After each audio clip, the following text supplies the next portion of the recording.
Di tulad kay Chief Justice Maria Lourdes Sereno, masama pa rin daw ang loob kaya hindi nagsorry si Pangulong Rodrigo Duterte kay US Ambassador Philip Goldberg at sa isa pang opisyal na hindi niya pinangalanan. Saksi, si Ian Cruz. Tila plansyado na ang gusot sa pagitan ni Pangulong Rodrigo Duterte at Chief Justice Maria Lourdes Sereno kaugnay ng liham ng punong mahistrado tungkol sa mga huwes na nasa drug list. I got tangled with the Chief Justice.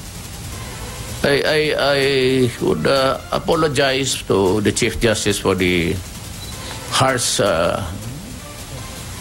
words. It was never intended. But ako kasi, because of the magnitude of the problem. The Chief Justice appreciates the President's latest remarks. As previously announced, she will no longer say anything on this matter.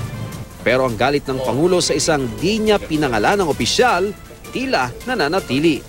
She is a government official.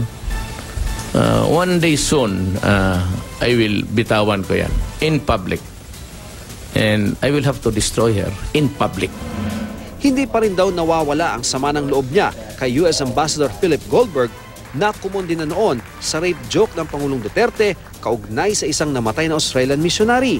Kaya hindi raw magsosorry ang Pangulo sa pagtawag kay Goldberg na bakla. Ako talaga may samang loob sa ginawa niya noon. So smarting ako. But I will not apologize for anything. Hindi nga siya nag-apologize sa akin, nakita kami. So I should apologize to him. Pero sa ibang usapin, mahalaga sa Pangulo ang diplomasya. Muli niyang ipinarating sa mga kinausap na sundalo ang kagustuhang isama si MNLF Chairman Nurmiswari sa mga kakausapin para sa kapayapaan sa Mindanao sa 2017 tulad ng MILF leaders.